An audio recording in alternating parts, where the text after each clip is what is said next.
Comment encoder son rapport d'activité? Premièrement, naviguez vers l'onglet Rapport d'activité dans la page de la fiche projet.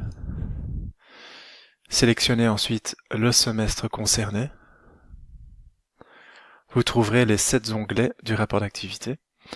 Vous trouverez également à droite de l'onglet Résumé une imprimante afin de télécharger une version PDF du rapport d'activité. Celui-ci est disponible en français, en néerlandais ou en bilingue.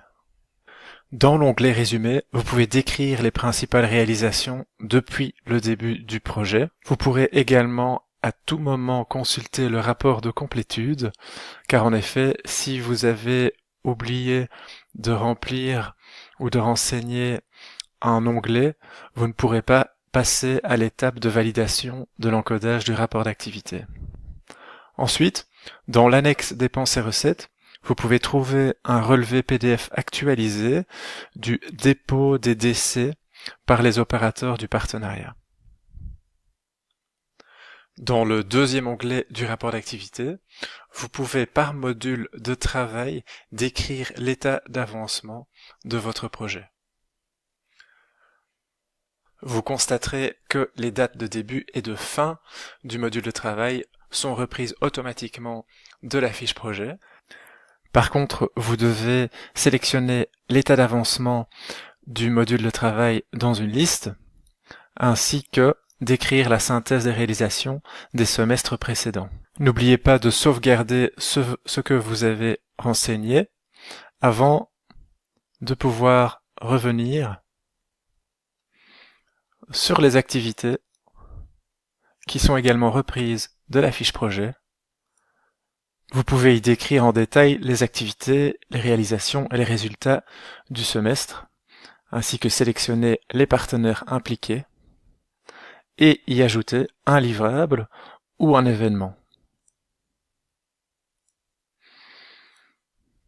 Vous verrez que en bas de page, il vous est proposé la possibilité d'ajouter des fichiers annexes ou des liens hypertextes.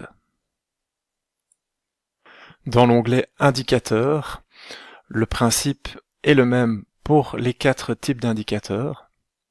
Vous y retrouverez les indicateurs repris dans la fiche projet, ainsi que leurs valeurs intermédiaires et leurs valeurs cibles.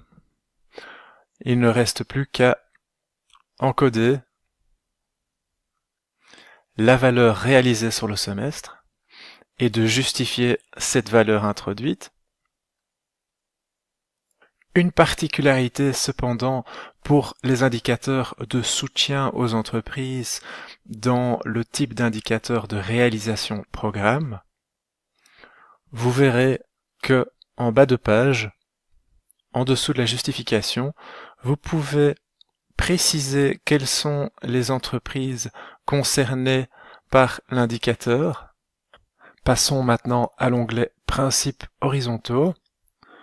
Vous verrez que vous pouvez sélectionner l'impact de votre projet pour chaque principe horizontal. Il s'agit de la contribution à la période de référence, bien évidemment. Dans l'onglet Commentaires, vous pouvez indiquer toute difficulté, tout retard dans le déroulement du projet ou toute remarque utile. Dans l'onglet Modifications, vous pouvez présenter les modifications mineures ou majeures que vous souhaitez soumettre au prochain comité d'accompagnement. Et enfin, dans l'onglet Déplacement hors zone, vous pouvez faire la demande de vos déplacements hors zone à valider. Le TI référente validera ou refusera la demande suite au comité d'accompagnement. Et vous retrouverez les demandes refusées dans la première ligne, ainsi que les demandes validées dans la deuxième. Enfin, pour clôturer le rapport d'activité, vous devez retourner dans le premier onglet Résumé. Nous vous conseillons de faire une dernière vérification en utilisant le rapport de complétude.